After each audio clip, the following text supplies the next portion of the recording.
Merci Monsieur le Président. Monsieur le Délégué Général, j'aimerais avoir des éléments d'appréciation sur la stratégie de déploiement et d'acquisition des capacités d'alerte avancées dans le contexte de surdéploiement de la THA.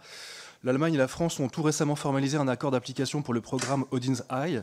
Le consortium industriel est placé sous l'autorité d'OHB.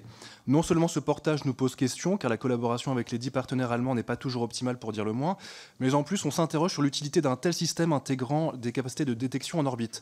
Nous disposons déjà d'un système d'alerte avancé par radar transhorizon, Nostradamus, brique de l'alerte avancée conçue par l'ONERA, qui bénéficie encore d'innovations paramétriques sous supervision de l'AID pour affronter des menaces du type missile hypervéloce. Imaginons dans l'hypothèse que ça rencontre un besoin constaté, pourquoi la France ne s'engage-t-elle pas dans un programme français de satellites à détecteurs infrarouges pour compléter l'infrastructure? Il y a des précédents concluants en ce domaine, par exemple la démonstration spirale, initiée il y a 20 ans, testée à partir de 2009, et on pourrait avoir toute confiance dans le CNES, l'ONERA et la DGA et les industriels de confiance pour relever le défi de convertir une démo en capacité opérationnelle. Merci. Enfin, sur le sujet alerte avancée, je rappelle que la lettre d'intention qui a été faite, ce qui est nécessaire, c'est de disposer de capacités complémentaires. D'abord, aujourd'hui, on a un système qui est un système qui utilise des capacités satellitaires qui sont tout à fait nécessaires, parce qu'il ne s'agit pas uniquement de détecter. Il faut suivre la trajectographie des objets qui ont été détectés pour savoir comment les intercepter, quelles sont leurs cibles. Et donc le segment spatial, oui, il est sous leadership allemand, mais la lettre d'intention spécifie un segment terrestre qui, lui, est sous leadership français. Qui repose sur des capacités, là aussi, complémentaires.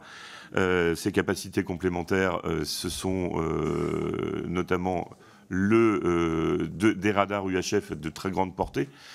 Ce sont des radars UHF aussi qui peuvent être mobiles et qui sont très complémentaires du segment spatial. Donc moi je pense qu'il y a aujourd'hui une opportunité, et j'oubliais Nostradamus qui est un radar transhorizon, qui est complémentaire des deux autres premiers, qui ne peut pas tout détecter, et notamment parce qu'il est dépendant des conditions atmosphériques, et qu'on ne fait pas uniquement la guerre par beau temps. Donc voilà, je ne dis pas qu'il est inutile, mais nous avons réinvesti dans Nostradamus. Nous y sommes allés avec le Premier ministre lorsqu'il était ministre des Armées pour pouvoir constater l'unicité d'abord de ce radar et le fait d'avoir des capacités complémentaires par rapport à d'autres radars qui n'existent pas encore.